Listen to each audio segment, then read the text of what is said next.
With the help of Hashem, we are learning Yoma Daf Pei Beis. Before we give the intro for today's class, just to quickly make a correction. When we learned yesterday on Daf Pei Aleph Amid Beis on top of the Amid, the Braisa from where we learn the concept of Tosefes that we have to add when it comes to Yom Kippur. The adding is both prior and post. The adding is both for the fast and for the mitzvah of the Isur of Asiyas Melacha. So we learned it from the Braisa, V'nisim es nafshesechem b'tisha lachodesh. So you have the Batisha. Do you fast on the 9th? Do you fast on the 10th? And we have over there that we have to be moisef michoil ala kodesh. Just when the Gemara goes on and says that the Tana of etzem, what does it do with the pasuk of Batisha? And we have this other limud that whoever eats on the 9th, it's as if they fast on the 9th and on the 10th.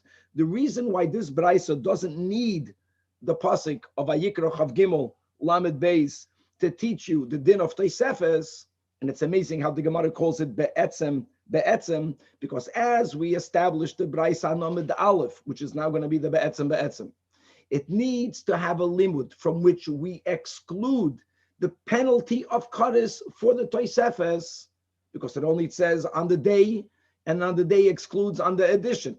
The fact that the Braisa needs to have a limud that excludes the penalty of Kadis.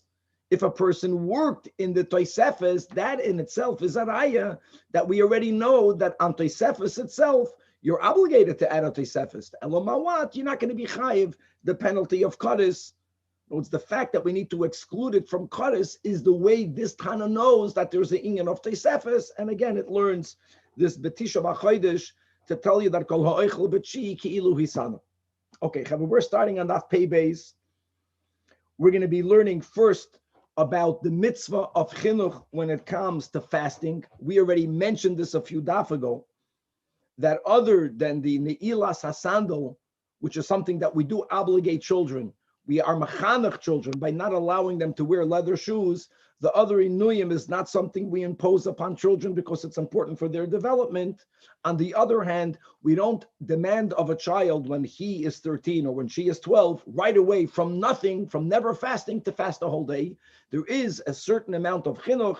We're going to have a Mishnah, and we're going to have a very interesting machlokes amoraim, how to pashut taich the words of the Mishnah, which will really make a big difference as to how much prior to bottom bas must a child be trained, either in fasting sha'os, or perhaps according to some Amoraim, even mamish prior to bottom bas to fast as chinuch the entire day of Yom Kippur. We're going to move on to another Mishnah that's going to be speaking about a me'uberes, a pregnant woman, who when she would smell something and she would feel a craving for a certain type of food, there is an element of sakana, both for her and for her child, for the fetus, if she does not give in to her craving, and how that will affect the halachas of her fasting on Yom Kippur, as well as a sick person.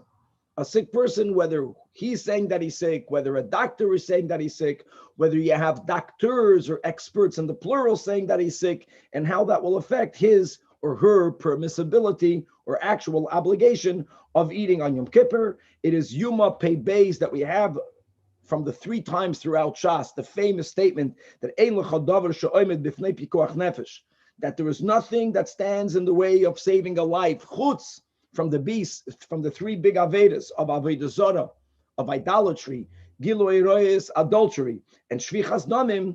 And we're going to find out here on today's daf exactly what are the sources for those exceptions. And as we will see, when it comes to pikuach nefesh, when it comes to the tzicha, to shvichas damim, we know that from a svara, it's a logical thing, and mikan, amongst other places, that a svara is considered a deoraisa. We're going to be learning about cases that involve pregnant women who crave to eat on Yom Kippur and what happened at the end. And if we'll have time, we'll already start in today's year, the top of Pei Gimel. We'll see how far down we can get. That's going to further define the din we learned, that we will learn today in the Mishnah, that a choila, if someone is ill, that we allow him to eat. Based on experts, we're going to have Rabbi Yanai, at least we'll begin with Rabbi Yanai, who really understands, and he has 2 very lenient premises. We're going to have to fit the Mishnah into his statement.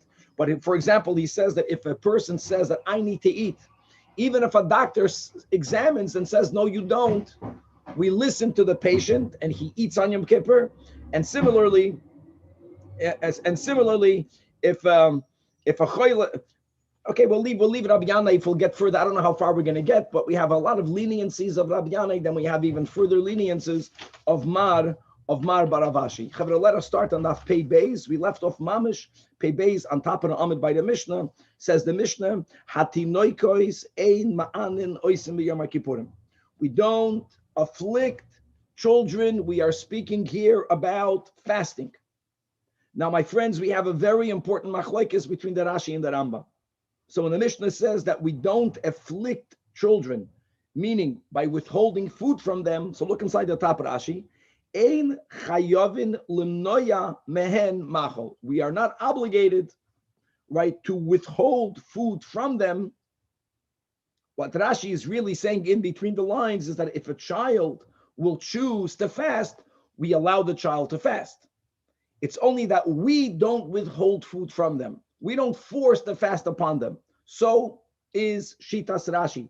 Rambam holds that by reading the line of the Mishnah, that Tinoikois, Ein Ma'anan Oisan, that we do not allow children to fast up until a certain age, because it's that detrimental to their health. However, Avol, now let's read the Mishnah, and then we're going to go over every word over here in the Gemara. Avol mechanchen oisam, but we do educate them.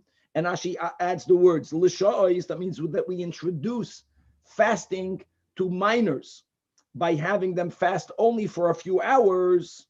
How close to their bar bas mitzvah? Says the Mishnah, lifnei shana or v'lifnei shnasayim. Now, when you read the Mishnah ignorantly, you would say a year before or 2 years before.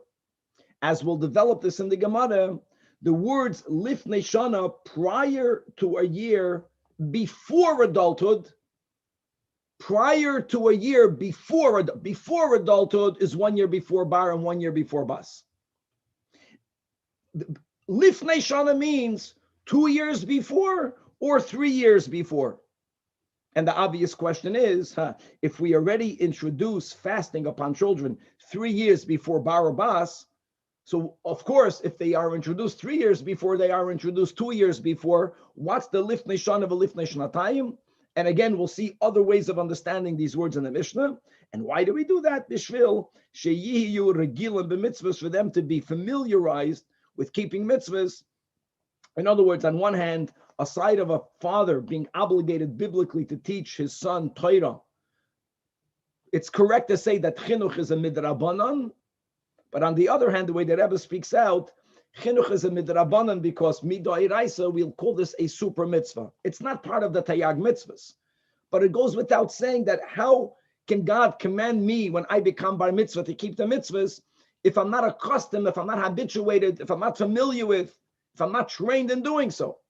So even though, going back to our Mishnah, when it comes to fasting, especially fasting is something that we don't either, at least by Rashi, we don't force them to fast. According to the Rambam, we don't allow children to fast, but that's when a child is 3, that's when a child is 6, all the other phases of chinuch. But coming way close to the bar mas, lifnei shana, the lifnei shnatayim, however you'll interpret that, here, according to Rashi, you introduced already a child fasting for a few hours, and this will be, again, we're going to beautifully explain this right here in the Gemara.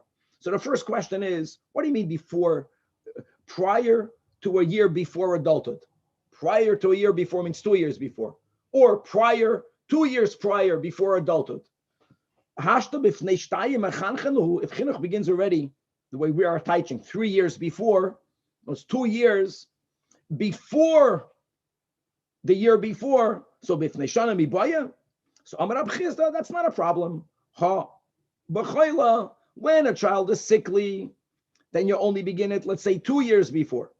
Habebari, when a child is healthier, so then you introduce again, Larashi doesn't mean that they fast the whole day, but you introduce fasting l'sha'os already as of 3 years before. And now let's apply this in what age? And again, we'll see that there's a machlokes amoraim how to understand the words of the Mishnah. Let's start with the first sheet of Rav Huna. Amar Rav Huna, he's speaking about a girl. So the adulthood is when you're 12, bas mitzvah, And as we will see, not max 3. You begin max 4 years before. 4 years. Well, how does he read the Mishnah? We'll explain.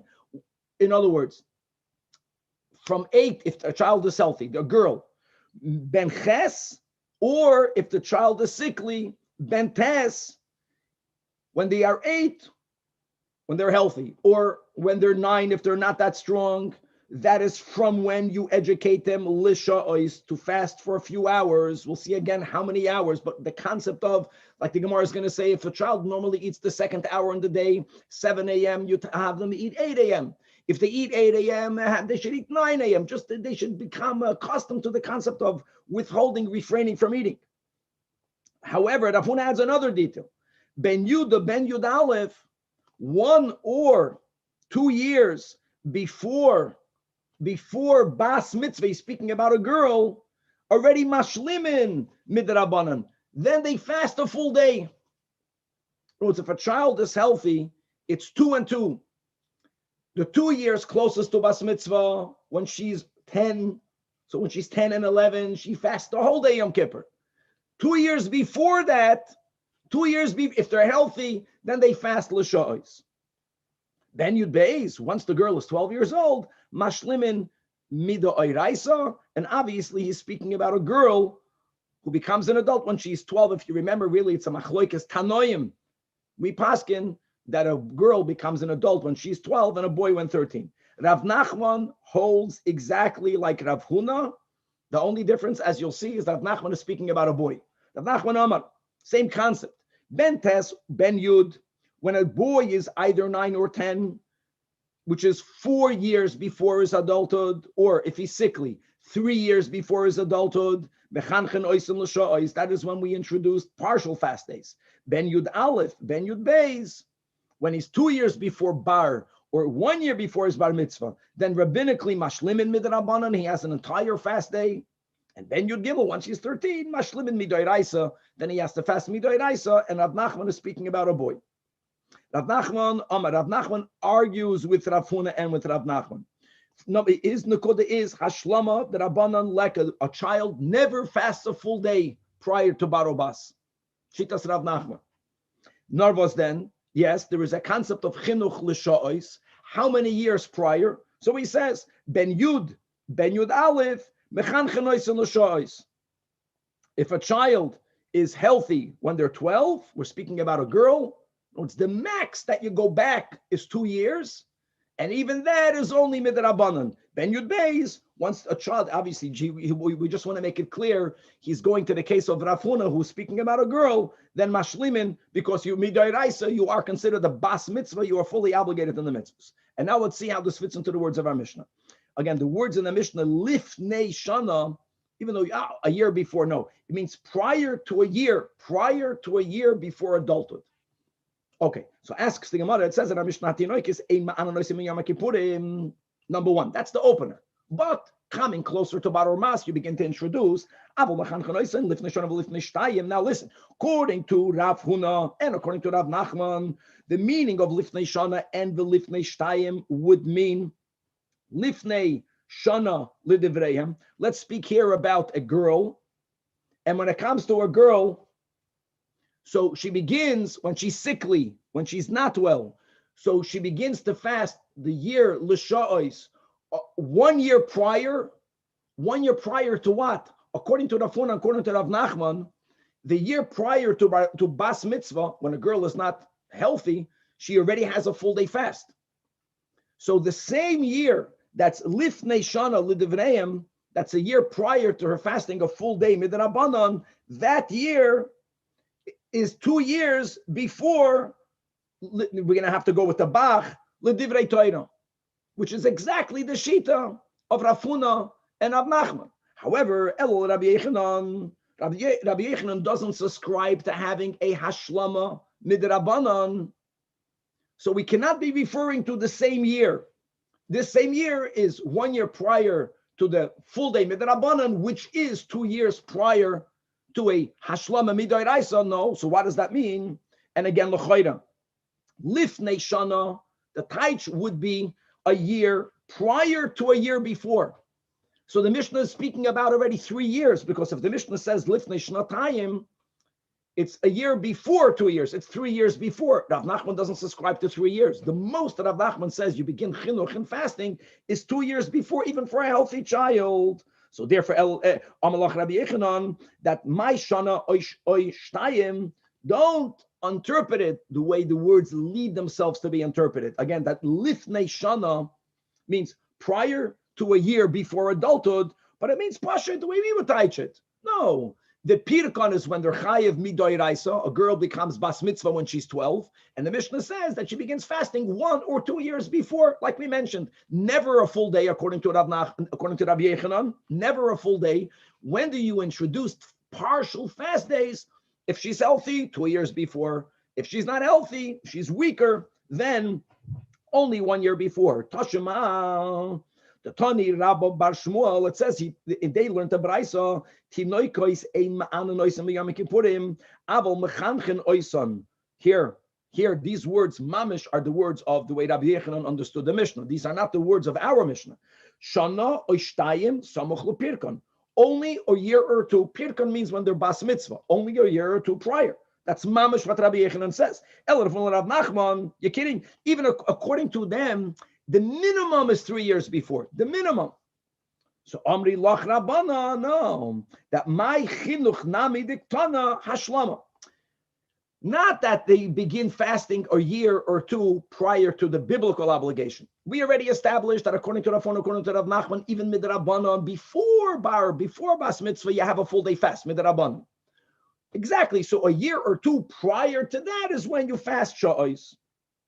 In other words, if we're not speaking about biblical, we're only speaking about rabbinic. Can we call that a full fast day? Yeah. Chinuch for fasting, it says here, doesn't mean to fast a full day. It only means that if a child is accustomed to eating in the second hour of the day, which would be 7 a.m., then delay breakfast. B'shalosh, delay it, again, we're only delaying it for 1 hour. So, and that is the definition of chinuch. So, Amalach Rabba Bar Hula, no, there's 2 levels of chinuch. There was the first chinuch, fasting l'sha'os, and again, according to Rafuna, according to Rav Nachman, then the year prior, if they're not well, the year prior to bar, the year prior to bas, they already midrabanan have a full fast day. Okay, let's move on. Weiter. Says the Mishnah. Here we go. Ubara she'heiricha.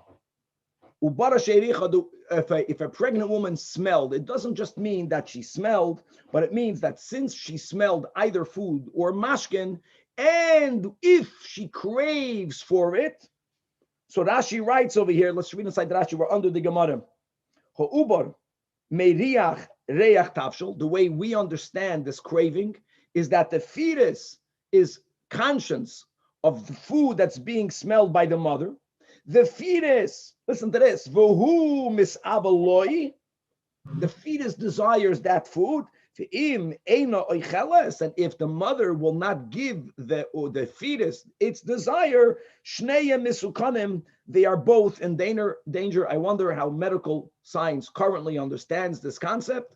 But here we have a very important halachic view of a pregnant woman's craving. Now, we're not saying, as we'll see stories, it's not that if she doesn't give into it every single second, God forbid, the child will die, but we have to take it into account. Okay, so back in the Mishnah. So this concept of ubara sheiricha, says the Mishnah, machilin oisei acha tashav nafshi, we give her food until she feels relieved.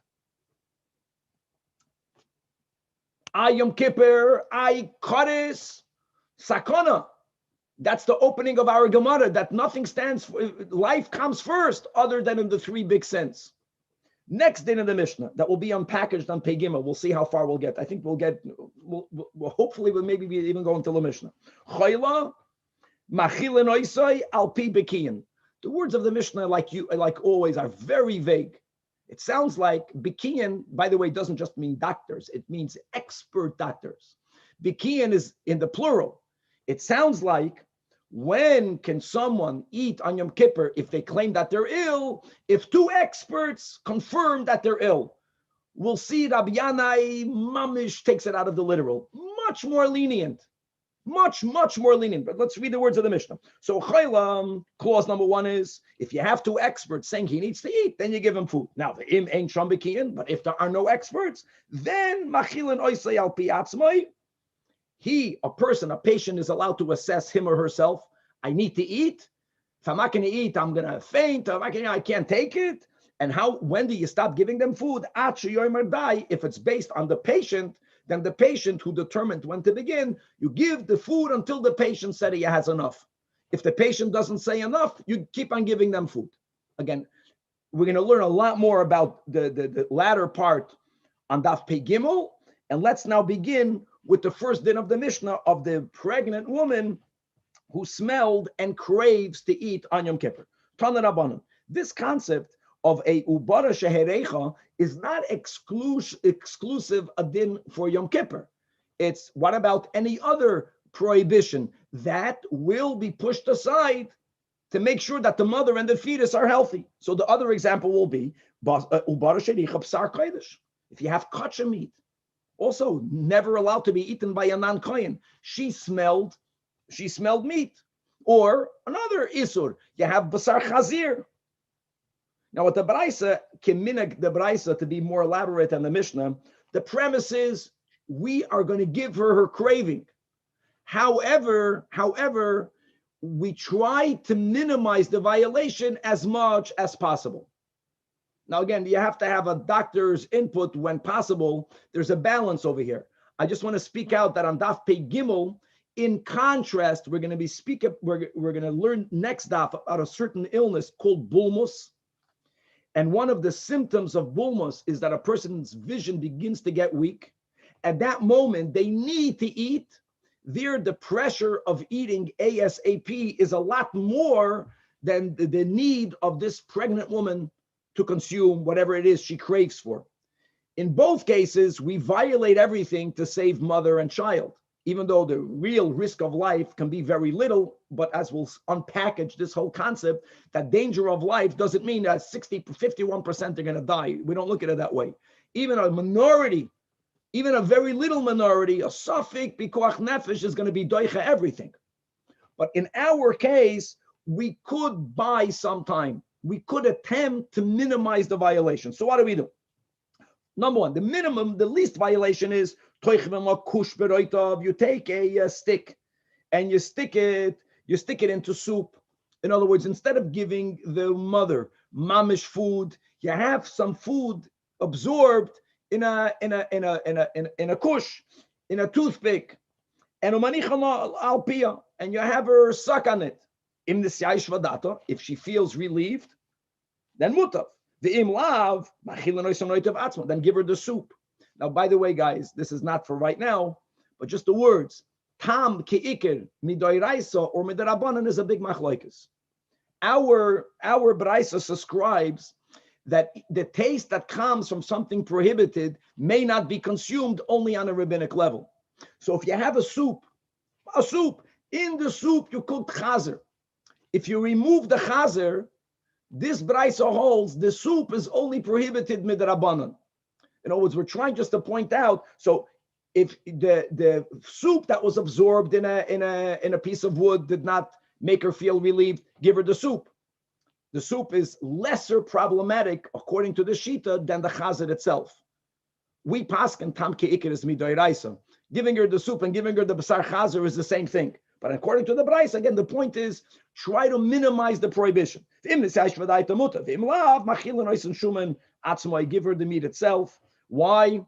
You're not allowed to have basar chazer or going lahavdil basar kodesh or eating on Yom Kippur. Nothing stands in the way of saving life, but we do have exceptions. These exceptions mean that what are we living for if we're going to violate these three? Life has no purpose. Life has no more meaning. What are the big three? Avodah zarah, idolatry, gilui aroyos, adultery, and shvichas damim, and murder. There are so many pratim and get to this, but let's read the Gemara and unpackage at least a little tip of the iceberg. So let's go now. We're looking now for sources that these three are exceptions that a person has to go, like we say, HaMesiras Nefesh al Kiddush Hashem. How do we know that from? Now, the Gemara doesn't even quote another pasuk that we have Tanach Nemois, that we read Yom Kippur in the afternoon, when the Torah says that we should guard the mitzvahs of V'chai Bohen, we should live with the mitzvahs. So we learn that mitzvahs are given for us to live with and not to die for. That is the rule. So now we need to have a scriptural exclusion. Avodah Zarah in all on the Tanya. Now this Braisa, right? Brachas, this is Sanhedrin, this is Psachim. This Braisa is interpreting the words that we say in Kriya Shema. And what's taken as a granted is that both when we say Hashem Echad, Avodah Zarah is the opposite of Hashem Echad. And the Ahavta, we should love the Hashem Echad. It also expresses itself by not serving Avodah Zarah, which is the opposite of Hashem Echad and the Ahavta Hashem Elokecha. So when it comes to the mitzvah of the Ahavta, Rabbi Eliezer asks the following question. The premise of the question is based on the understanding that God is saying that we must be prepared to give that which is most precious for us. We have to give it up for God. Fine. But the problem is, why did the Torah have to write both the words b'chol nafshecha and b'chol me'oidecha? Whichever one is the most precious should be the one mentioned. And once Hashem says that we have to give up that which is most precious, so then it's self-understood that something that's relatively less precious, certainly we are obligated to give up. Now, you would think what's most precious? Our very life, right? B'chol nafshecha al pi nigla.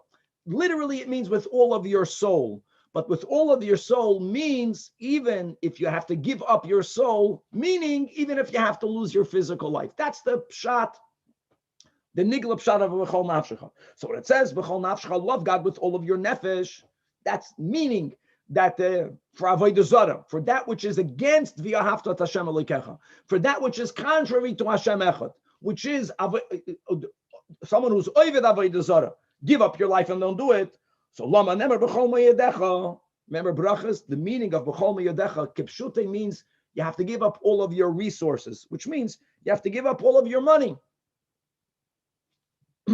So if life, which is more precious than your resources, has to be given up, so why did God have to b'chal write b'chol me'yadecha? And ve'im nemer b'chol me'yadecha. So elamai, you're going to say, one's resources is that which is the most precious. So only write b'chol me'yadecha. Lama nemer b'chol nafshecha. So answers the Rabbi Eliezer, because there are different types of people. Some people, for them, what's most precious is their life. Some people, for them, what's most precious is their resources. Now, of course, when it comes down to it, what's the point of having resources if you don't have a life? But you can see that different people risk more of their life to get resources. So for that person, life is taka always most precious. To him, God says, b'chol nafshecha. That will risk one's life to make resources, to bring in income. God says, point B, the way Rabbi Eliezer understands with all of your soul means that you have to give up your life. For what? For Hashem Echad. For what? For V'ahavta, which means the opposite of Avodah Zarah. The Tanya, Rabbi Yoma, when it says in Parshas Kiseitze, there the pasuk is speaking about a na'ara, which is technically a girl that's within the age of 12 and 12 and a half, who is biblically engaged, which means she has the status of a married woman. And if someone, God forbid, if she is found being raped out there, and she wasn't shouting, the Chumash says, because there was no one for her to call out for help for. So the pasuk wants to tell you that no penalty, no punishment is given to her, right? Because it was against her will. Ulanara loisase davar. Then the Torah adds by giving us an explanation, which has to be interpreted. Just like if one person stands up and murders his fellow, the same is over here. Now, I want you to know that the pshat of this comparison is based on the pshat, that if someone was forced to commit murder, he was told, either you murder or you will be murdered. This is one of the three for which we have to give up our lives. But if a person did not give up their life, they committed murder to protect their life, they're not going to be punished. They should have gone Mesiras Nefesh al Kiddush Hashem, but they're not going to be punished. So the pshat is that just like if someone committed murder against their will, they will not be punished. The Na'ara, this girl who was violated against her will, she won't be punished because it was against her will. That will be the pshat. But that's not good enough for the Gemara, because the pasuk already said, "Vilanara leisasa davar." The Torah already told you that if it was an act against her will, then there's no punishment. So Eloma, the Torah wants to compare this act of adultery to murder. Now, who is the teacher? Who's the student? What rule are we learning? And the Brisa says it's a two-way hekesh. Don't tell me the pshat, because I don't need this comparison. The Torah already said vilanaro lisasa davar.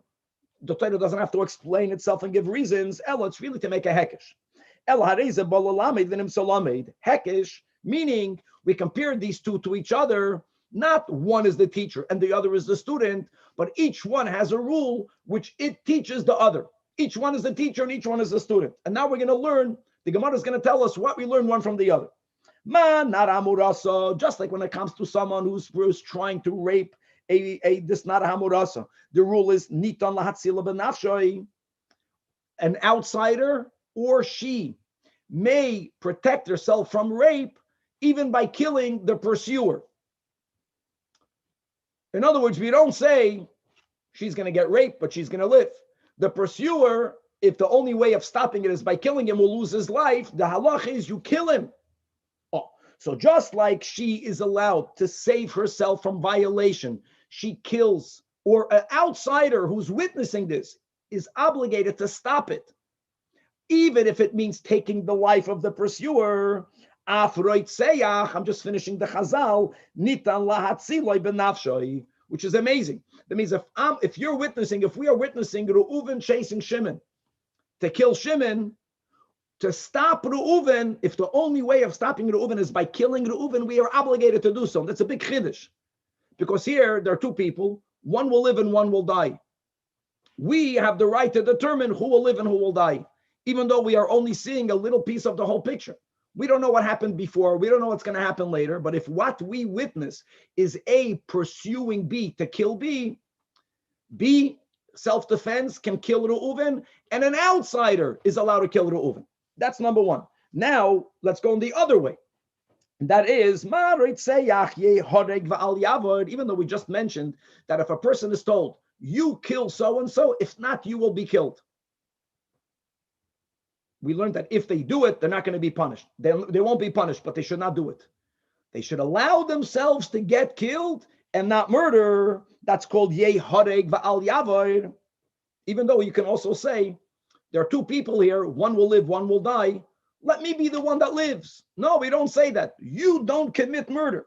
Af nara hamurasa, when it comes to an act of adultery, now here we are speaking only dafke in the masculine, yeh hareg va'al yavor. Allow yourself to be killed and don't violate God's mitzvah. And Rashi, before we turn to Amid, writes very importantly that if a man is told, you commit an act of adultery, and if not, you will be killed, he should not commit the act of adultery, even though he's going to pay with it with his life. Says Rashi that this yeh hareg va'al yavor is only on a man and not on a woman.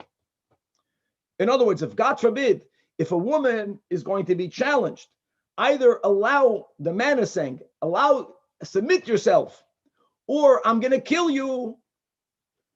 She's not at least, she's not mechuyev to lose her life.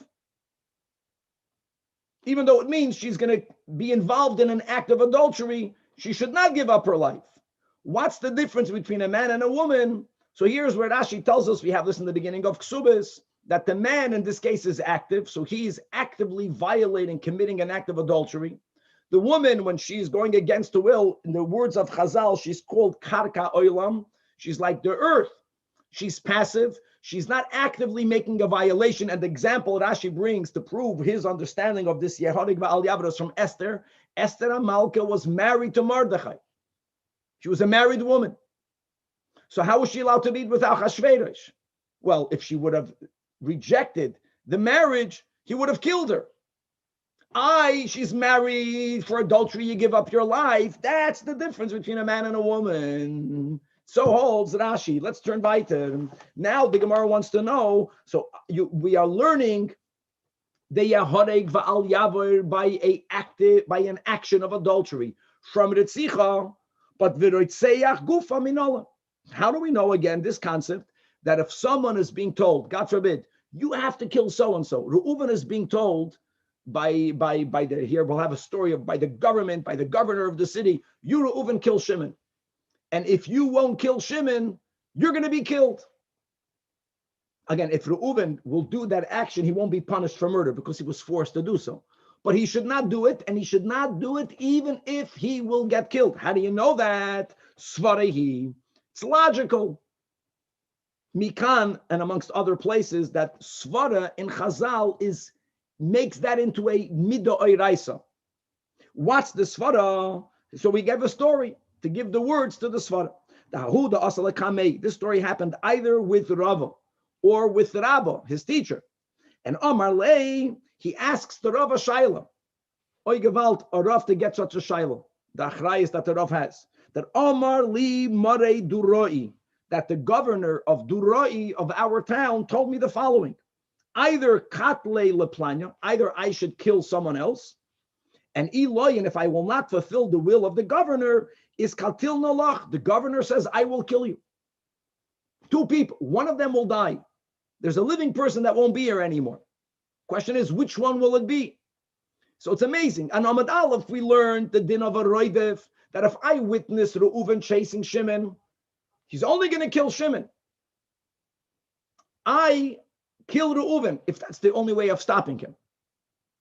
Here, the din will be, as we will see, Amar Lei, Rabba or Rava tells this Yid, the halacha is that niktilach, allow the governor to kill you, if it's going to come down to that.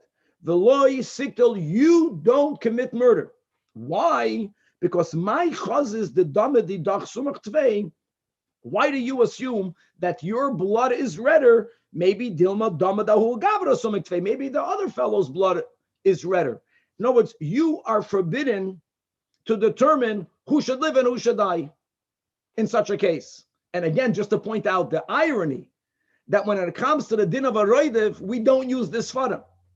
When I'm witnessing Reuven chasing Shimon, I have to stop Reuven, even if it means killing him, which means I am deciding that Reuven's blood is less important than Shimon's. Correct. But over here, there's no roidev. Over here, it's two people. It's the person, this Yid Nebuch that was told so by the governor. He was told to kill Shimon. So Rava or Rabba told him, don't kill, you're never allowed to kill Shimon. At the end of the day, someone will die. You don't have the right to determine who's going to live and who's going to die. So Rabbi, yes. Why don't we call that guy who's making the demand? Why don't we say he's a rodef? He definitely is a roidef, and if we can resolve it by killing him, we're obligated to kill him.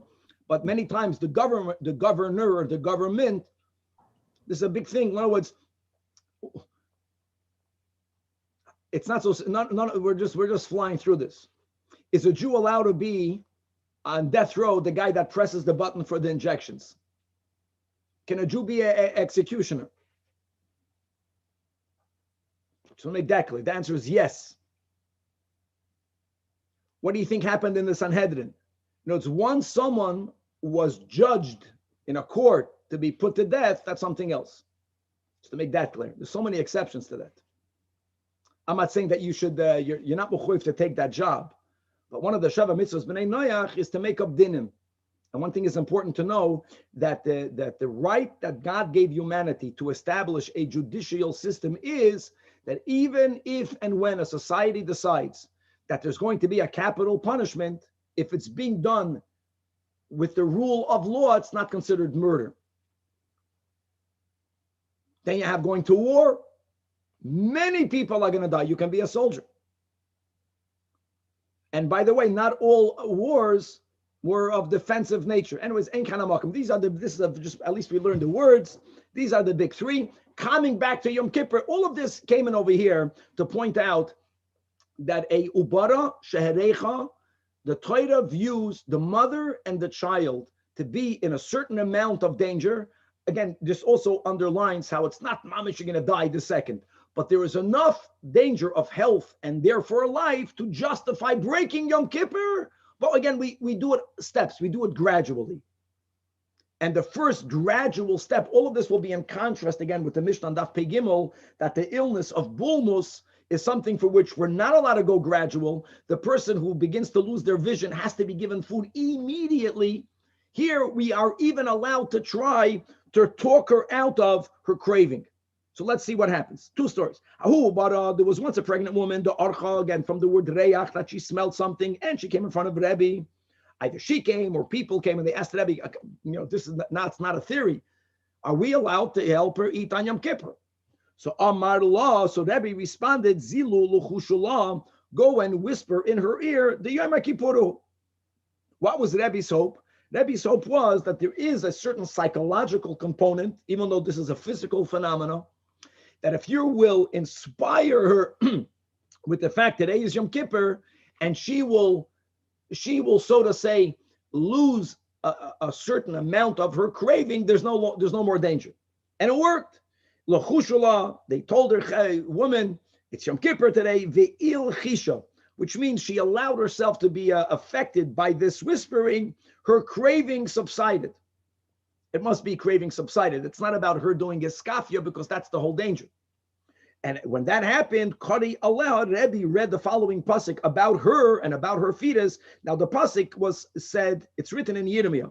It was said, God is saying how he already knew Yirmiyah when he was in the womb of his mother, which means that he was destined to be someone great from the beginning.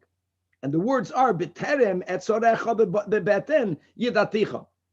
Even before I formed you, even while you were in the womb in the beginning, I already knew you.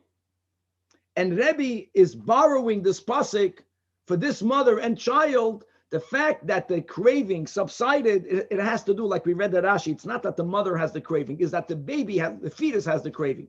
The fact that the fetus already heard, today's Yom Kippur, I'm good, it's a sign of greatness, of spiritual greatness. And you know who the baby was? Nafik mina Rabbi Yochanan. That baby became Rabbi Yochanan. And in contrast, and they came in front of Rabbi Chanina. Rabbi Chanina attempted to do the same thing. Amar Lahu, Rabbi Chanina told the Chavra, go back to this pregnant woman and Luchushala whisper, tell her today's Yom Kippur, but Veloy il Chisham. Her craving continued. And indeed she ate. But Kari Allah, so Rabbi Chanina read the pasuk. This is already a Ruach HaKodesh. You can't say this in every case, but there was a scenario of Zoiru, Rishayim, Meirachem. The wicked are estranged. They become a Zor already from the womb. And who became this baby? Nafik Minam, Shapsai, Otsar Pedi, Shapsai, the hoarder, the market manipulator. Rashi reminds us that in Bava Basra, Daf Tzadik, in Eretz Yisrael, my friends, there is a explicit prohibition of hoarding produce that are staple produce. Even though the Gemara there speaks about grains, it doesn't only refer to grains. We want to always make sure that the staple foods are affordable. In many countries, the government gets involved in that, keeping the prices down for people to be able to afford the basics, bread and milk and eggs. And Shapsei was the one that violated those Isurim, and that was already ois geschmeckt from Rabbi Chanina by the fact that the child, so to say, did not give in, did not let go of the craving on Yom Kippur. Okay, and my friends, I'm happy that we have time. Let's go for it. Second line of Daf Pei Gimel. So Nachamo, we had in the Mishnah words that sound, the opening was that a choila, someone is ill, machila noisoi, al pi bekiyin. It sounds like you need to have two, not only doctors, two expert doctors to determine that someone is allowed to eat on Yom Kippur. Mashma, if you don't have those two bekiyin, then you can't eat. Upa, says Rabbi Yanai, no, you don't understand the Mishnah. Two statements, they are both very lenient. Amar Rabbi Yanai, statement number one, when it's chayla oymet tzarech, if the chayla will call the patient, the person, I need to eat, I feel I need to eat. Even if there is one doctor that goes against him, or Who do we listen to? Shoymim l'chayla. And as it says, a pasuk in Mishlei, Leif, Yoideya, Moras Nafshay, the heart knows the bitterness of its soul. In other words, a person knows themselves more than an outsider. So halachically, we follow the chayla. Says the Gemara, hold on. I know that it's not mashma at all like this from the Mishnah, but why do I even eat a Rabbi Yanai? Pshita, what's the Pshita, guys? This is the premise.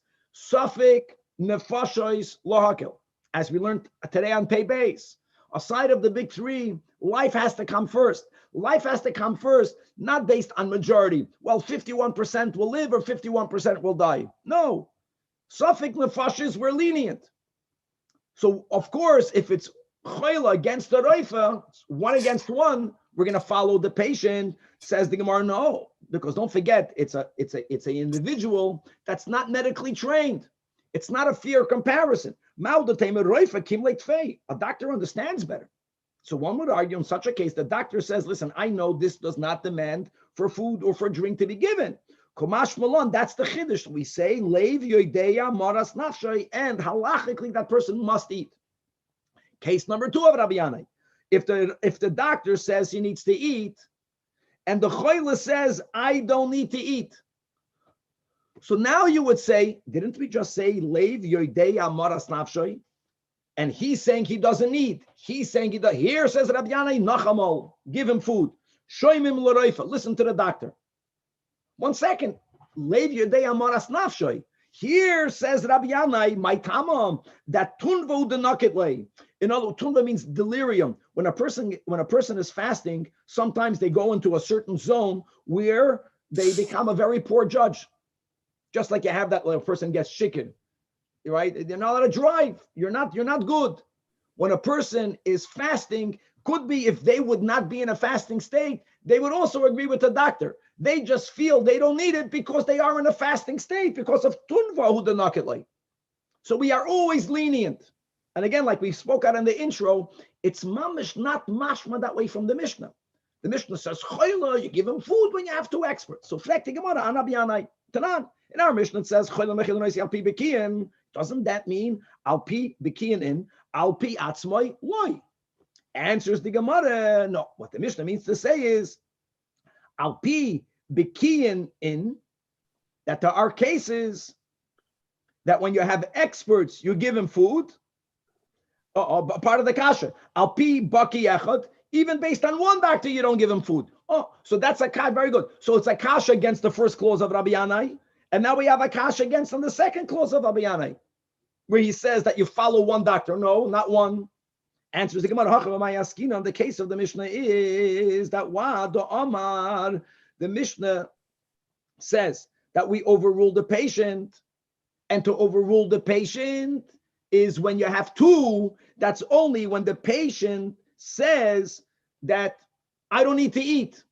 The patient says when the patient says I need to eat. Leiv Yodeya Maras Nafshay. If the patient is saying I don't need, then he's overruled. But here again, we have to clarify. It says through 2 doctors. But why do you have to have 2 doctors? Nachamal. Didn't Rabbi Yanai said if it's patient against 1 doctor, we follow the doctor. So it must be loy tzricha that when does the Mishnah say you have to have biki in the ikachina bahadei? So listen to what's going on over here. The patient says, I don't need to eat. A doctor is siding with the patient. 2. The patient says, I don't need. A doctor says he doesn't need. In this case, only 1 doctor, to the contrary, would not be listened to. But if you have 2 doctors, biki in, then you listen to the 2 doctors. The ikachrina bahadei the amar loy sarich. Only here are 2 doctors needed to overrule the patient and the doctor. But if not, again, if it's just patient and doctor, patient says, that's Rabbi Yanai's second clause, I don't need. 1 Reifa says you need, you give him food. 1 second, we're not good.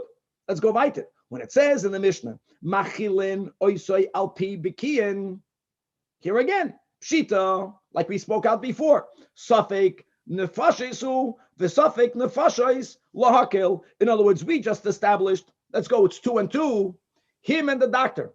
Him and the doctor say, loy tzarichna. Two experts say, yes, tzarichna. It's mamash 50-50.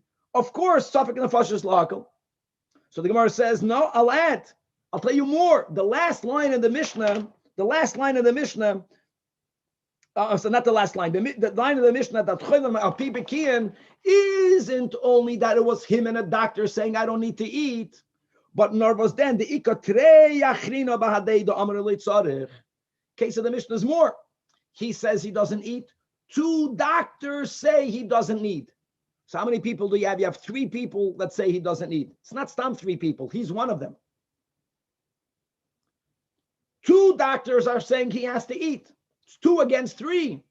We follow the 2. Normally, we don't care whether it's 2 or 3. So who would even care? Again, there would be no chiddush.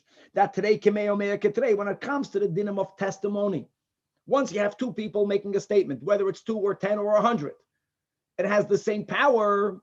So we're back to our question. Why would we even think that 2 cannot override 3? By Hilchas Eidos, 2 and 3 are the same. And the moment it's the same, for sure, Safek Nefashis Lahakel, says the Gemara, Hanamila Le'inyan Eidos.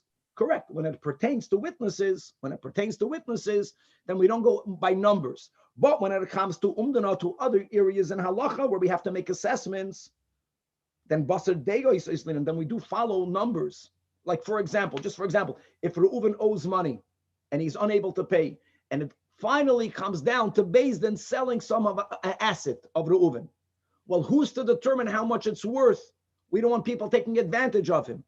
So there, if 2 people say it's worth 100 and 3 people say it's worth 120, we're going to follow the 3. By assessments, we follow every number, every vote counts. So you would think that here we are assessing whether this person needs to eat or not. So you would think that if there are 3 people saying he doesn't need to eat, he says so, and 2 doctors says he needs to eat. So let the outsider go after the number. 3 is more than 2. That's the chiddush. Yeah, when it comes to money assessments, we follow deos.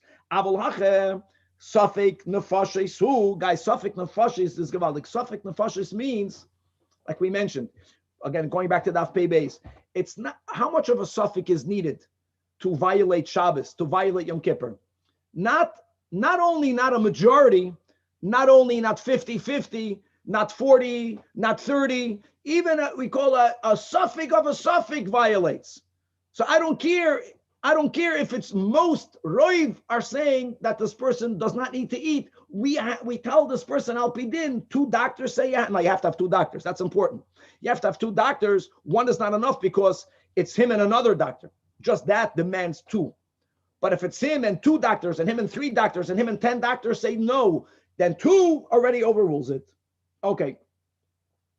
The reason why our Mishnah does not refute Rabbi Yanai is because our Mishnah is speaking about a person that says he doesn't need to eat. That was the Nekuda. Because the moment the person says they need to eat, we don't need Bikian. The moment the person says he needs to eat, we give him. That's Rabbi Yanai. The Mishnah is when he says Lo tzarichna. Problem is, midiktani seifa. The end of the Mishnah writes the im ein sham bikim machilin oisei al pi atzmai. Then is when we allow him to eat al pi atzmai. Doesn't that imply that the Mishnah is speaking about the patient that's saying that I need? The only reason why the Mishnah doesn't refute Rabbi Yanai is because you're telling me that the Mishnah is speaking about a scenario where he says I don't eat. So the Gemara says you have to make a chesurim echsera v'hachiketani. That experts are required to allow him to eat. Take, which is the way we are teaching our Mishnah, is like we said, is ba'oima da'amar loit sarachani. Because if he says he needs, even if a doctor says he doesn't, Rabbi Yanai is right. Avol amar sarachani, but when the patient says I need to eat, ein sham bikiyin today elachad. If you don't have 2, only 1. He says, I need. A doctor says, you don't. The Amar Loit Tzarech, then weiter he eats. Mamash Rabbi Yanai. In other words, but if I say I need to eat, and 2 doctors say I don't, then according to Rabbi Yanai, we won't give him food. That will be the only scenario where we will be stringent on the patient, according to Rabbi Yanai. And now we're going to have the final shita. Mar baravashi. I'm sorry, Rabbi. Yes. I thought the person knows best in both cases. So here we're saying, So very good. Okay, so Rabbi Yana is limiting that when it's one against one. But if I'm saying that I need, and two experts say I don't, then I won't have food. But we argue. No. When the patient knows best, when the patient says I need to eat, one patient, no one is with him. My friends, we paskin like this. Even if there are 100 doctors that say he doesn't have to eat, because patient knows best. The heart knows the bitterness, he knows he needs to eat. Now let's go against that. Let's go to our Mishnah. Tanach, it says in our Mishnah, if you don't have experts, then you follow his understanding of his condition. So here again, Talmud like a Bekian, which is mashma that if there are Bekian, then we don't listen to him. Two, that goes mamash with Rabbi Yanai, but two override him. Says the Gemara, no. That experts are required to allow him to eat. That experts are required, like we learned above. That's the Rabbi Yanai, Mar Baravashai, the Mishnah is speaking about when a person says, I don't need to eat. I don't need.